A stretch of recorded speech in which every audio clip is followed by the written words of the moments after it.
Muito bom. Então, meus amigos de Botucatu, é um prazer estar com vocês novamente aqui, estudando com vocês nesta manhã friolenta aqui de domingo, né?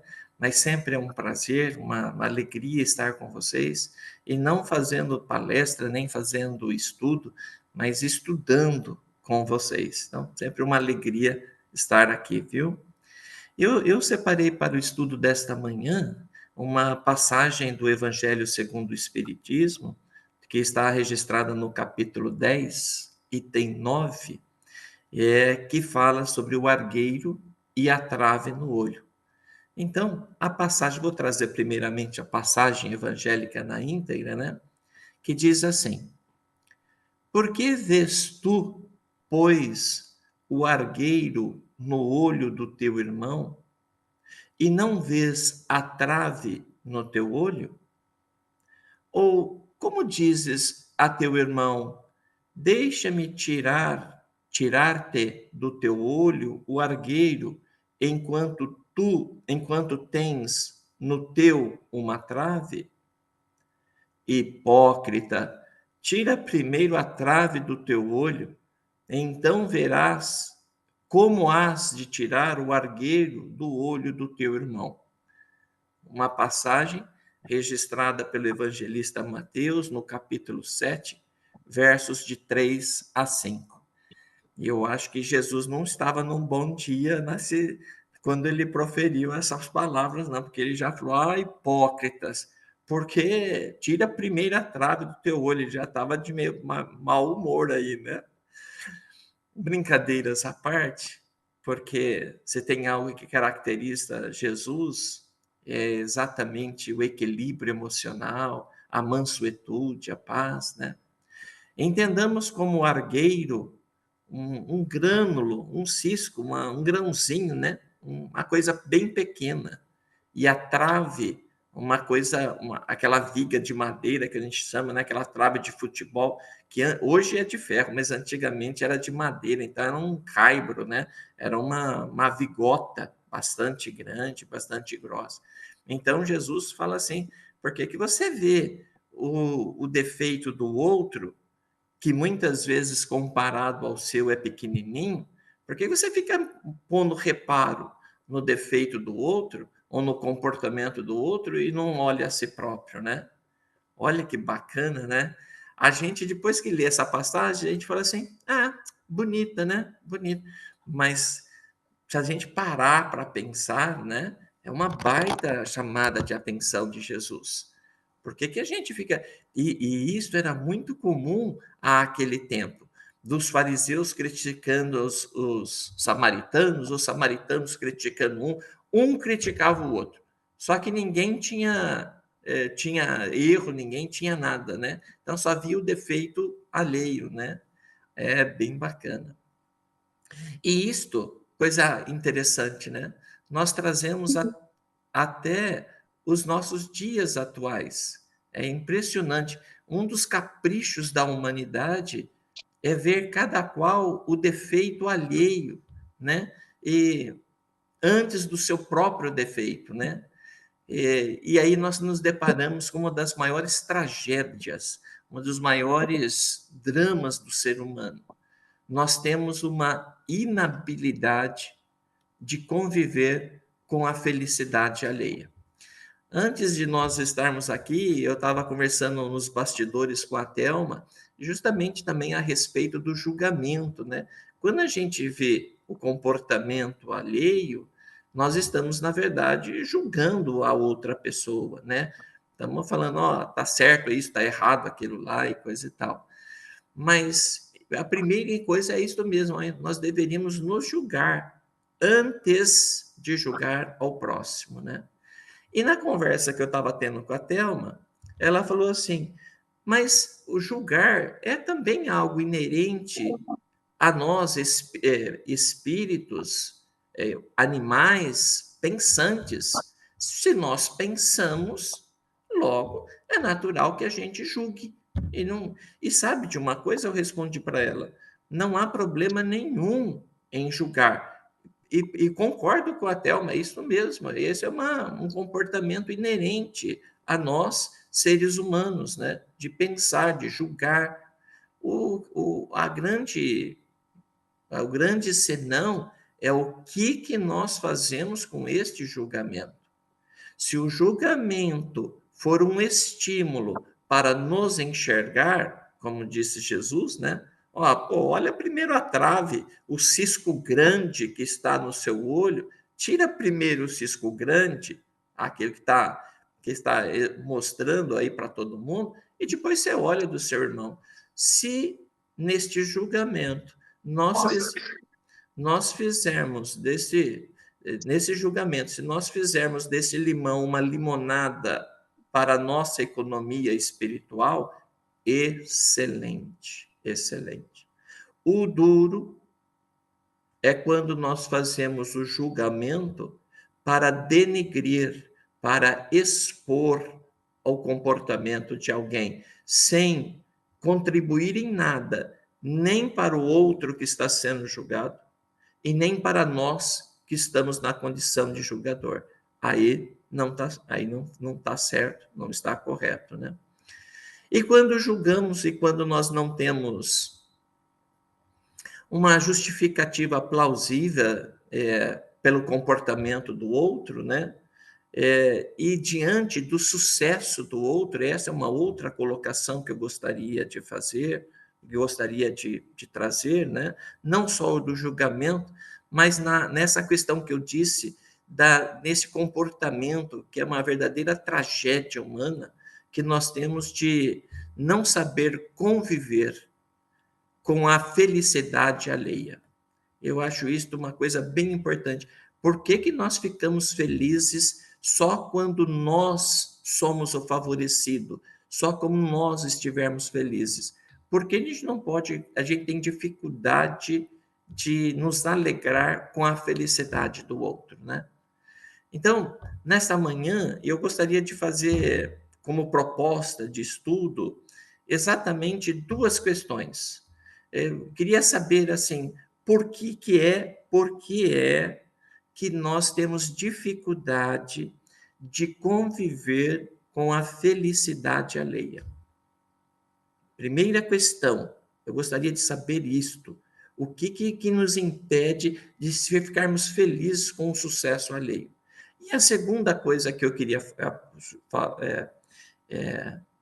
propor para a gente é saber como que eu poderia, seguindo a máxima do Cristo, de amarmos uns aos outros, de desejar ao outro aquele que eu gostaria para nós próprios, como que eu poderia fazer um exercício, uma prática, para efetivamente eu ficar feliz com a felicidade alheia? Essa é a proposta que eu tenho para hoje, né? E que para a gente possa aquecer, para que possamos nos contextualizar nisso que eu estou falando, né? Que a pessoa pode falar assim, Norberto, eu não sei ainda exatamente aonde você quer chegar, né? Então, vamos pensar em algumas colocações aqui. Nós estamos trabalhando na mesma repartição, no mesmo departamento de uma empresa. E a nossa colega, ou o nosso colega, ele é promovido e nós, que estávamos concorrendo à vaga, não somos. Como que nós nos sentimos? E o gozado, né? Isso é uma verdade também. Quando nesse departamento existem homens e mulheres, e quando uma mulher é escolhida, aí entramos no julgamento que eu falei com a Thelma lá atrás, né? O julgamento é assim, deve estar saindo com o chefe. Olha a maldade do julgamento, né? Nunca nós achamos que a colega foi promovida por merecimento, mas porque tem alguma coisa com o chefe. Mas observe essa condição. Quer ver uma outra condição que é um estímulo para nós? Quando o vizinho, você abre a porta da frente de casa e vê na garagem do vizinho da frente um carro novo, um carro de 300 mil reais e coisa e tal, e a gente já fala, será que comprou um carro novo? Da onde será que conseguiu dinheiro? E aí a gente começa a denegrir a conquista do vizinho. Nós não felicitamos pela aquisição que ele fez, né? Também podemos pegar um outro exemplo, só para nós contextualizarmos nesse estímulo que de olhar a trave, ou o cisco no olho do outro e não ver a trave no nosso, né? Imagine que a nossa irmã, o nosso familiar, está indo pela segunda vez este ano, só este ano, está indo para a Europa, e nós nunca saímos do Brasil. Então, aí, aquele sentimento que nós temos, né? Ao invés de ficarmos felizes pela viagem que ela vai fazer, na verdade, o que nós nutrimos é um outro sentimento que não o de felicidade para o próximo. Estou falando isto principalmente, viu, meus amigos, das pessoas que moram aqui em Bauru. O comportamento é assim. Eu sei que em Botucatu é diferente. Vocês vibram outras coisas boas, mas aqui em Bauru o negócio é mais embaixo, né? Quer ver um detalhe bacana que envolve a todos nós também? Nós desenvolvemos um trabalho lá no centro, mas de repente tem um confrade ou uma confreira, uma colega nossa lá do centro, que ela é elogiada em público, e a gente fala, puxa vida, eu que toco esse piano, eu que faço mais, não sou nem lembrada, e ela que faz só isso, ela é lembrada, né? Então, também quando alguém é elogiado no centro e nós não, também nutrimos esta condição, né? Também eu conversava com a Thelma também aqui nos bastidores, né? Quando a gente se depara com uma família bem estruturada, uma família unida, que tudo parece dar certo para ela, né? E quando comparamos, olha aí o julgamento também, né? Quando comparamos, que é um tipo de julgamento, a felicidade desta família com a nossa família, a gente fala assim, puxa, Deus, só familiar bacana para ele, para mim não, né? E muitas vezes a gente fica com inveja da harmonia, da felicidade que tem a outra família, se comparado à nossa, né? Mas eu acho que o ponto principal para a gente enxergar, né, essa trave no olho é quando a gente usa uma frase muito usada atualmente, né, muito aplicada atualmente, é quando a gente fala do comportamento dos políticos, né, o quanto os políticos são ladrões. Porque o ladrão, o político é isso, o político é aquilo, e a gente muitas vezes se esquece de ver se nós não temos alguma coisa dos políticos também em nós.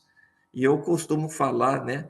Se o problema fossem os políticos, estaria tudo bom demais. É que, na verdade, todos nós trazemos comportamentos que precisariam ser vistos, né? Mas ao invés de ver em nós, o que a gente fala? Ah, porque é o político, porque é o político, né? E assim vai. E e é assim. E quando nós, né, passamos por essas situações, por todas essas situações que eu acabei de falar, né, a gente desperta em nós, aflora em nós sentimentos que muitas vezes a gente quer tamponar. Eu estou com inveja, eu estou com raiva, eu desejo alguma coisa, mas como esses sentimentos nós aprendemos, né, pelas nossas mães, que Deus fica triste quando nós temos sentimentos dessa natureza, o que nós fazemos? Nós escondemos, nós tamponamos esses sentimentos e a gente tenta disfarçar. Então chega para o vizinho e fala: ah, que bonito carro, que carro, coisa e tal. Mas na verdade a gente está com um baita sentimento de inveja, né, da aquisição que o companheiro fez. E você sabe, esse comportamento de tamponar um sentimento esse comportamento que a gente tem, né, é um comportamento muito errado, e que nós praticamos, inclusive, com os nossos filhos. Quer ver uma coisa? Quando o nosso filho chega e fala assim: pai, eu estou com raiva do irmão, eu quero matar meu irmão, eu quero que ele morre de morte morrida, coisa e tal. E a gente fala: não, não, não, não, não fala isto. Deus não gosta que você fale. Nós replicamos aquilo que os nossos pais falaram para nós. Não faça isso, isso é feio. Deus não gosta, Deus vai te castigar. Aí é o pior do pior, né? Aí, coitado de Deus, ainda vai nos castigar ainda. E muitas vezes, como prática, nós pegamos os dois filhos e falamos assim, agora vocês vão se abraçar, vão ficar 1 minuto abraçados, porque não pode sentir isso daí. Na verdade, essa prática acaba até eles dando risada, que eles querem se soltar, né? Porque estão abraçados, a força, a mãe e o pai estão mandando, e acaba dando certo, né? Mas é um sentimento, é um comportamento errado, porque a raiva que o nosso filho está sentindo, ela é verdadeira. Então, antes de falar, você não pode sentir, a gente deveria falar: filho, senta aqui, vamos conversar sobre isto. Por que você está se sentindo assim? Ah, porque meu irmão fez isto. E que quando ele fez isso, o que você está sentindo? Isso procede, deveria se desenvolver esse sentir do nosso filho, que ele é verdadeiro e não tamponar. A propósito, eu vou falar uma coisa aqui que talvez vocês nunca mais me convide para estudar com vocês, mas um pingo de egoísmo, de orgulho, de raiva, de inveja, esses sentimentos que são verdadeiros, foram eles que nos trouxeram até aqui, sabia? E, na verdade, eles são manifestações ainda que nós trazemos da nossa ancestralidade, quando éramos espíritos primitivos e vivíamos sob o impulso dos instintos. Então, são ainda atavismo. Ô, Norberto, o que é atavismo? Atavismo é uma herança que nós trazemos não dos nossos pais, dos nossos avós, mas dos nossos ancestrais. Então, todos esses sentimentos que nós temos ditos como inveja, como ruins para nós, que nós devemos extirpá-los, na verdade nós devemos agradecê-los, porque nós estarmos aqui, muito devemos a eles. Ah, Norberto, não colou essa não. Eu não concordo com você. Não tem problema nenhum. Quer ver uma coisa? Quando a gente não tem a pessoa que tem total ausência de orgulho, eu não tenho orgulho para nada. Via de regra, ela pode ser uma pessoa com baixíssima autoestima. Eu não valho nada, eu não sirvo para nada, porque eu não tenho orgulho de mim, eu não sei fazer nada, Isto chama-se baixa estima. É preciso que a gente traga numa proporção equilibrada, porque o problema não está no sentimento, o problema está no excesso.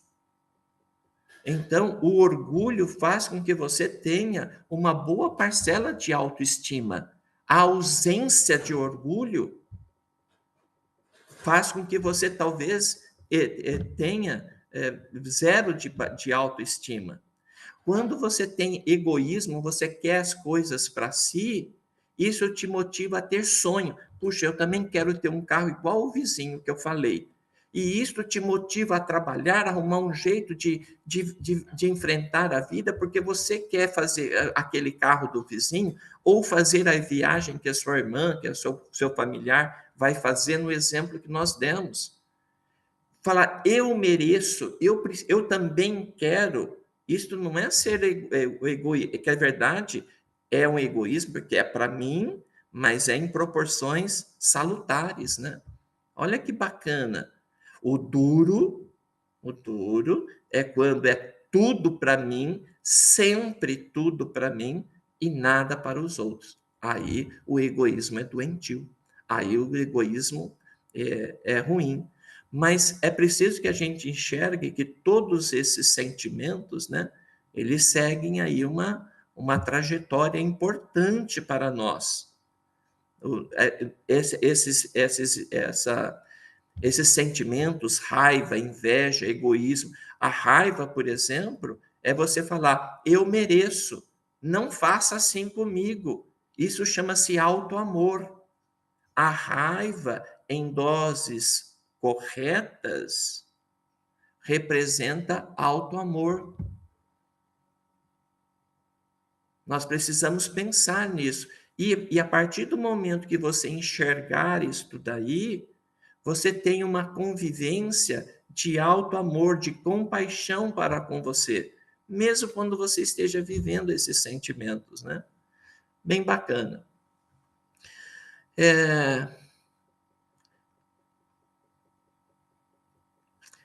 Mas as coisas estão mudando.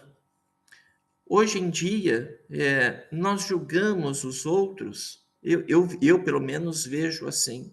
Quando nós julgamos os outros, nós também, pelos estímulos que nós temos recebido, principalmente da doutrina, né, a gente começa a olhar para nós próprios. Eu acho que isso daí, as coisas já estão acontecendo assim, né?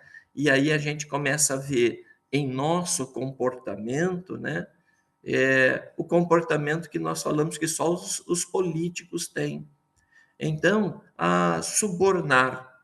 Será que eu também, em algum momento, não faço não tenho o mesmo comportamento deles? Por exemplo, eu preciso de fazer um exame, um tratamento num hospital. E eu tenho uma fila lá que é de 3 anos para fazer esse tratamento aí que eu tenho. Aqui que vem na cabeça, será que eu não tenho ninguém lá dentro que pode me colocar no início da fila? O que este comportamento nos difere dos políticos que nós falamos? Observe que o comportamento do político também está em nós. Será que se eu fizer isto, eu não consigo levar vantagem em tal lugar? São pequenos detalhes, parar em vaga de idoso, em vaga de deficiência física, né? Então, é isso que a gente estava comentando antes, né, Thelma? Não tem nenhum problema julgar. Eu acho que julgar até é algo inerente, nós não temos como não julgar, porque é inerente de nós. Mas como nós vamos usar para a nossa economia espiritual o julgamento que fazemos dos outros, isto é fantástico. A propósito, o eminente doutor Carl Gustav Jung asseverou exatamente isto, né? Olha que bacana, eu vou abrir aspas para uma frase dele. Nenhuma circunstância exterior, nenhuma circunstância exterior substitui a experiência interna. E é só à luz dos acontecimentos internos que entendo a mim mesmo. Olha que bacana. São eles que constituem a singularidade da minha vida. Olha que bonito. Então, que esses estímulos que são inevitáveis na nossa vida, que esses julgamentos que são inevitáveis também em nossa vida, sirvam não para o outro, mas para mim próprio. E você vê como é importante a gente chegar mais cedo e vai conversando, né? E eu conversei com a Thelma nos bastidores, antes de nós conversarmos, e ela perguntou, Norberto, como que você está vendo este momento de transição planetária, né? E eu disse para ela assim, falei, é um momento é um momento que nunca foi oferecido tantos estímulos como agora que nós estamos vivendo. Se nós queríamos ter estímulos para exercitar a nossa fé, a nossa moral, o nosso patrimônio espiritual, este momento é agora. Nunca o nosso planeta viveu um momento de tanto estímulos como agora, né? Muito bom. E se nós conseguirmos superar, ter uma condição harmoniosa com esses estímulos e o nosso crescimento espiritual, o resultado vai ser a nossa libertação enquanto espírito autônomo, que a pessoa é independentemente do outro. Olha que bacana. O pessoal da Seixonoye, eu nunca entrei numa igreja, quer dizer, entrar eu entrei, mas nunca frequentei, nunca assisti a um culto do Seixonoye. Mas tive e tenho alguns amigos que frequentam lá a Seixonoye, né? Então, uma coisa que eles falam, que é bem interessante, que é a seguinte, que o espírito ele tem autonomia sobre si próprio, que frases do gênero você me magoou, você me tirou do sério, você me entristeceu, você são frases erradas, porque sempre você se permite magoar. O outro é apenas um estímulo. Você vai fazer daquele estímulo aquilo que você se permitir. A Thelma pode ter falado alguma coisa para mim que eu não gostei, mas o quanto que eu vou interiorizar isto depende de mim. Se é um espírito mais lúcido, fala, a Thelma talvez esteja passando por algum problema, vou fazer uma oração para ela e deixa isso para eu relevo eu relevo a interiorizar uma pseudo-ofensa que, na verdade, nem houve a ofensa. Olha que bacana, olha o que é ter autonomia. E o maior exemplo de autonomia espiritual que nós tivemos está na imagem de Jesus, né? Que esteve entre nós espíritos imperfeitos, espíritos impuros, mas manteve o equilíbrio, manteve a serenidade em todo momento. Isto é exemplo, né? E Jesus não tinha essa de evitar lugar, ele não evitava lugar algum, ele ia em qualquer lugar e ele se bastava por si só. Olha que bacana, né? Bom, e aí, se nós entendermos então que o outro é apenas um estímulo, que julgamento é algo que nós podemos fazer, né? É algo inerente a nós. O importante é o que nós vamos fazer do julgamento, não para o outro, mas para nós mesmos, né? Cabe uma, um exercício, né? E como que a gente poderia é, olhar para o outro, julgar o outro e fazer isto retornar como algo bom para a nossa economia espiritual, né? Bom, Irmã Cidufo, não sei se vocês conhecem, hoje espírito que dita diversas obras através do médium Vanderlei Oliveira, e esses livros fazem parte de uma coletânea chamada Atitude de Amor. São um conjunto de livros que ela dita, né? Irmã Cidufo foi contemporânea de Allan Kardec e, e quando, na ocasião da segunda edição do Livro dos Espíritos, ela, com 15 anos, serviu de médium de psicografia para Allan Kardec. Então, Irmã Cidufo, ela sugere para nós 4 etapas para que a gente possa saber conviver de forma harmoniosa, tranquila, diante desses estímulos que, que nos faz avivar a inveja, a raiva, né? Então, ela fala assim: a primeira coisa que nós precisamos ter de nós mesmos é a autoconsciência. Autoconsciência, o que que é isso, autoconsciência? Na verdade, é um encontro consigo mesmo, é conhecer-se a si mesmo. Por que que diante de um determinado estímulo eu me sinto assim? Por que eu sou incapaz de vibrar positivamente, de me felicitar com a felicidade do outro? Por que que eu sinto inveja? Por quê? Por quê? E essas perguntas só são respondidas por nós.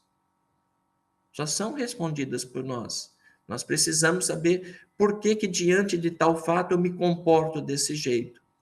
E as respostas a essas perguntas podem ter origem na nossa idade infantil. Então, muitas vezes, né? Hoje nós não aceitamos críticas, por exemplo, né? Porque na infância sempre meu pai me criticou. Tudo que eu fazia era errado. E eu dei um basta para isso. Eu não quero receber mais crítica. Hoje eu tenho dificuldade de aceitar crítica de alguém. Observe que isto é ruim, né? Porque quando a crítica é colocada de forma construtiva, ela é boa, ela é salutar. E ficar fechado a qualquer crítica, isto pode ser ruim. Mas observe que isto muitas vezes pode ser decorrência de uma condição que eu dei um basta, e olha que interessante, esse basta é um comportamento de auto-amor. Eu não quero ser mais humilhado. Eu não quero ouvir de todo mundo falando que eu não sirvo para nada, porque eu sirvo. Isto é auto-amor, isto bom, enfim, é você se autovalorizar, né? Fugiu a palavra aqui, mas é você se autovalorizar. É, é muito bacana. Então, hã? Autoestima. Autoestima, obrigado, obrigado. Isso é uma questão de autoestima, isso é proteção para mim enquanto espírito, né? Observe o quanto que a gente se movimenta nisto, a gente se movimenta, depende do nosso patrimônio espiritual. Há pessoas que passam por um momento difícil na infância, mas supera, porque o espírito já tem bagagem, um patrimônio espiritual para superá-lo, para entender e superá-lo. Outros já não, fazem daquele momento um momento trágico, um momento difícil, com consequências depois para a fase adulta, né? Bom, a irmã Fogo, a primeira coisa que ela fala é que nós precisamos ter o autoconhecimento sobre nós mesmos. Por que que os meus comportamentos hoje são assim? Refletem algo do meu patrimônio espiritual? Refletem algo da minha infância? E a partir do momento que eu conhecer a origem, por que eu me comporto assim, eu deveria procurar ajuda para superar isso daí, né? Bom, autoconhecimento, beleza, né? Na questão do autoconhecimento tem diversas coisas, né? É, por exemplo, quando a pessoa fala que tem dificuldade em conseguir dinheiro, né? Muitas vezes é uma crença que nós recebemos lá dos nossos pais dizendo que dinheiro é algo ruim e que todo rico não vai para o céu. Por exemplo, dando um exemplo aqui. De outras vezes fala que eu tenho dificuldade, a pessoa tem dificuldade de manter um relacionamento, seja com homem, seja com mulher. De repente, na infância, imagine que seja com um homem, né? E na infância pode ter assistido um homem agredir uma mulher ou receber informações da família dizendo que todo homem não presta, né? E o espírito em tenra idade assume isso como verdade e traz para o dia de hoje, né? Bom, autoconhecimento. Primeira coisa é autoconhecer. E é uma dificuldade para a gente. Por que, que é uma dificuldade? Porque dedicamos mais tempo conhecendo o outro, julgando o outro do que a nós mesmos. Olha que tragédia, olha que tragédia. E por isso que nós temos dificuldade de nos autoconhecer, né? E tendo dificuldade de nos conhecer, temos dificuldade até de conceituar aquilo que sentimos, acredita? Quer ver uma coisa? Ó? Qual que é a diferença entre raiva, rancor e ódio? Qual que é a diferença de intolerância e impaciência? Mágoa e ofensa? Tristeza e angústia? Inveja e ódio? Qual que é a diferença? Ah, não sei, para mim tudo é a mesma coisa. Para você, porque tem dificuldade de pensar, tem dificuldade de conceituar, de entender esses sentimentos, né? É essa que é a verdade. O segundo passo que a irmã Sidofo sugere é o autocontrole. Bom, agora que eu já me conheço, agora que eu já sei das minhas limitações emocionais, eu preciso ter o autocontrole sempre que eu souber que algo vai acontecer, né? Eu preciso me autocontrolar. Eu me antecipo a uma situação que pode me levar a viver algumas emoções. Eu me protejo sobre isso.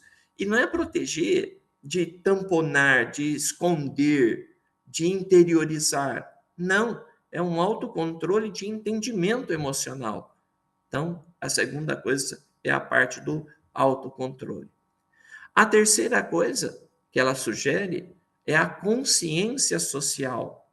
Observe, eu já me conheci, me conhecendo, eu defini o autocontrole que eu vou ter para que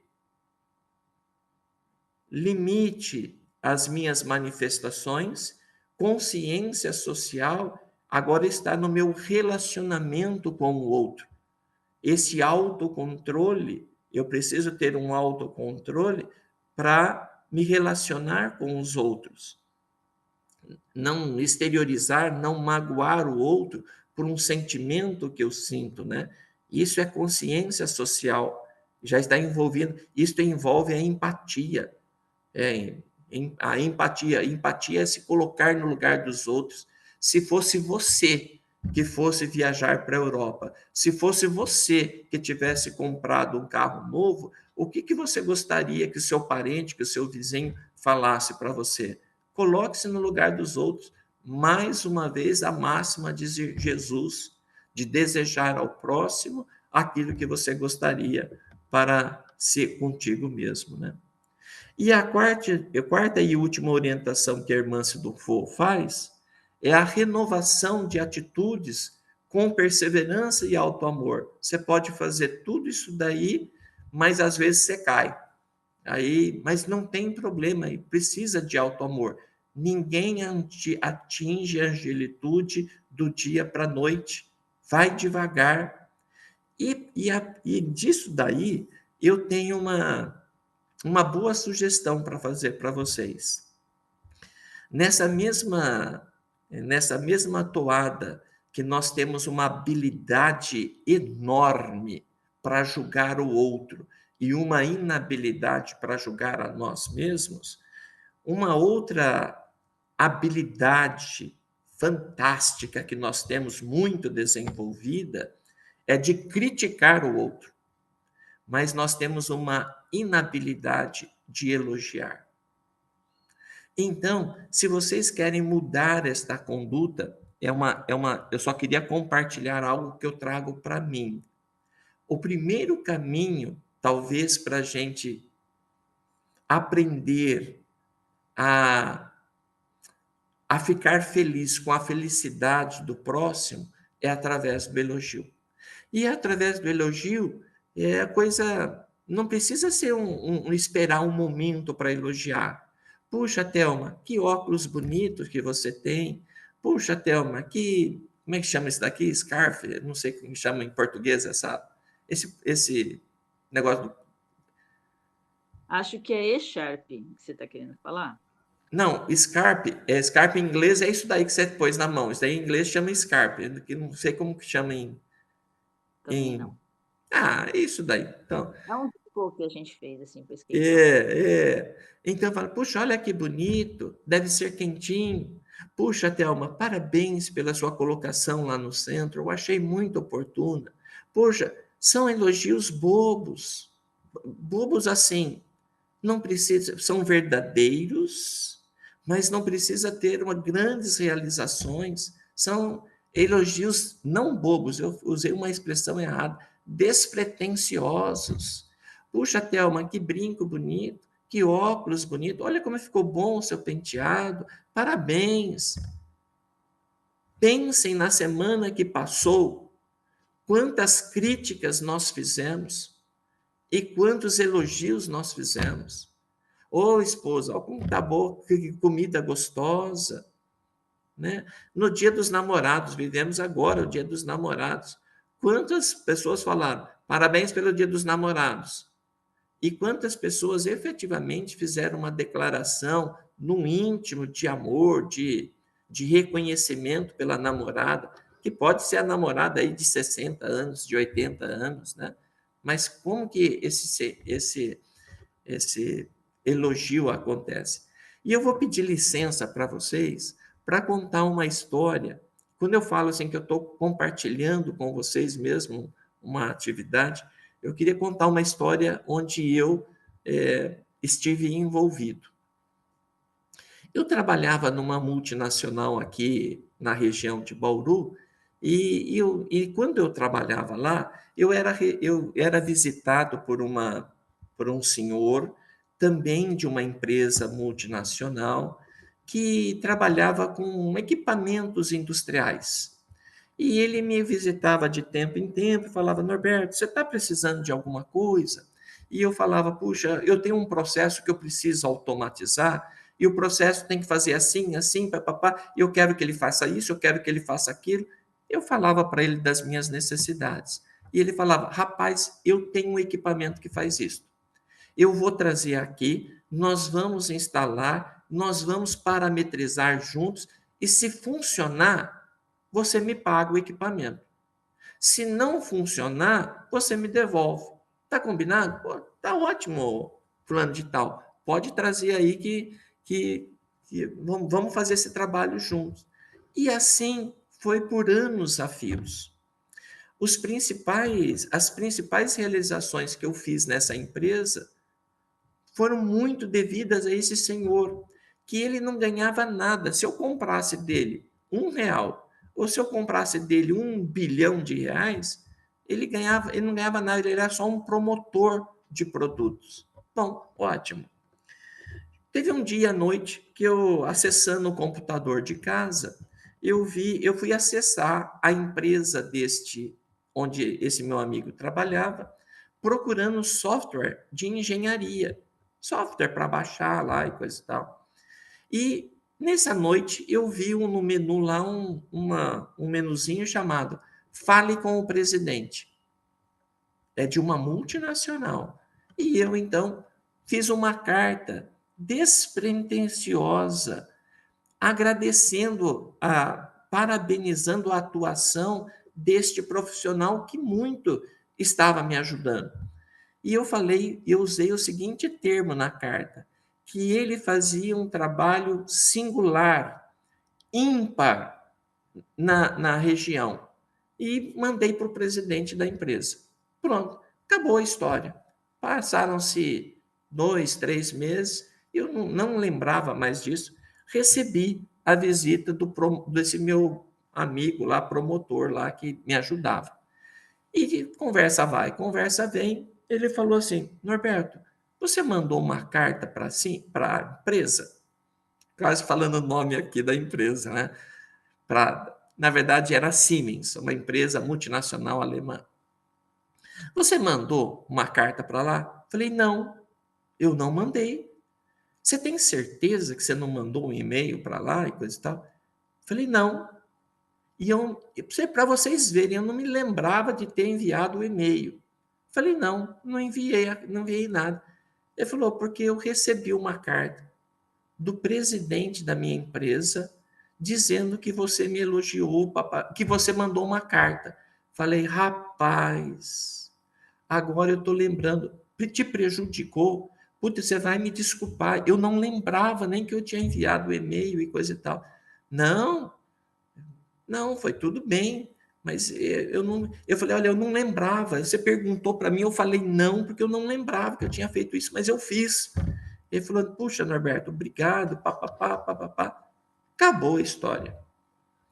Passaram uns 4 meses, ele volta a fazer uma visita para mim. Conversa vai, conversa vem. E ele pegou e falou assim: olha, eu tenho um convite para te fazer, mas você não pode dizer não. Você pode falar qualquer coisa, menos não. Falei, o que está acontecendo? Eu vou fazer 25 anos de empresa e eu serei homenageado, só eu, em São Paulo, dia tal, assim, era um dia de semana. E eu sei que é um dia de semana, mas eu gostaria muito que você fosse. Você e fulano de tal, um outro amigo meu dessa empresa. Eu peguei, e como eu vi que era importante para ele, eu falei, eu vou. Ele falou, mas Norberto, é durante a semana. Você jura que vai? Eu vou. Não, você está brincando. Eu falei, não, não é importante para você? Eu vou. E, pô, Norberto, então eu vou ficar muito feliz se você for. Eu já prometi e eu vou. E no dia programado, estávamos eu e este outro amigo em São Paulo. Saímos da empresa um pouco antes, fomos para São Paulo na comemoração e fizemos um bate-volta de madrugada para Bauru e coisa e tal. E fomos lá. Na homenagem, a família dele lá, o presidente da empresa aqui do Brasil lá e coisa e tal, mostrou um telão sobre primeiro contrato de trabalho da carteira dele, a foto dele novinho entrando na empresa, enfim, todo um histórico todo o histórico profissional dele. E ele também ganhou um book com tudo aquilo que foi passado no telão, estava num book de recordação. E ele, então, na hora de tomar a palavra, ele falou que nesses 25 anos ele teve momentos de felicidades, de felicidade, ou melhor, teve muitos momentos difíceis, de clientes difíceis, mas que também teve momentos de felicidade e momentos marcantes. E ele pega, então, de dentro deste book, o meu e-mail. Isso na frente de todos que estavam ali. E ele pede, então, que eu subisse no palco, porque ele ia ler o e-mail e coisa e tal. E ele contando, inclusive, né, que quando o presidente da empresa mandou o parabéns para ele, né, e coisa e tal, que ele foi ver o meu e-mail e ele viu assim que eu tinha escrito que ele fazia um trabalho ímpar, singular. E ele perguntou para a esposa: esposa, o que quer dizer ímpar? O que quer dizer singular? Ele está criticando a gente ou ele está elogiando, né? Então, ele disse que os dois foram procurar lá no dicionário e viram que aquilo lá era um elogio. Então, falou assim: olha, ele está te elogiando, ele está falando que você está fazendo um trabalho sem precedentes, sem igual na área dele. Ele está te elogiando.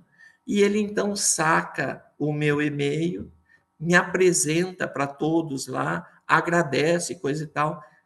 Talvez o e-mail que eu tenha mandado para ele, de tudo que ele recebeu, talvez tivesse sido a coisa mais importante dos 25 anos de carreira dele, um elogio despretensioso. Hoje ele já está aposentado, a gente mantém contato de amizade, né? Mas olha o que é um elogio, né?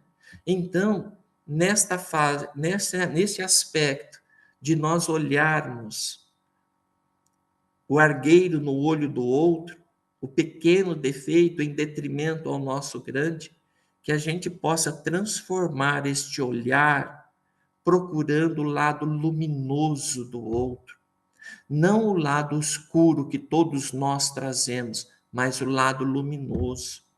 E que neste contexto, para cada defeito que você enxergar no outro, tente também procurar duas virtudes no outro. E principalmente, como recheio, não deixe de fazer um elogio por o outro. Talvez no início você tenha dificuldade que esse elogio seja exteriorizado de forma verdadeira, do fundo do coração, mas faça do mesmo jeito, porque um dia você vai elogiar de coração, da alma. Este é o nosso exercício, né? Thelma, meus amigos, era isso que eu havia programado trazer para vocês. Não sei se eu atendi as expectativas, mas falei de coração para todos aí, viu?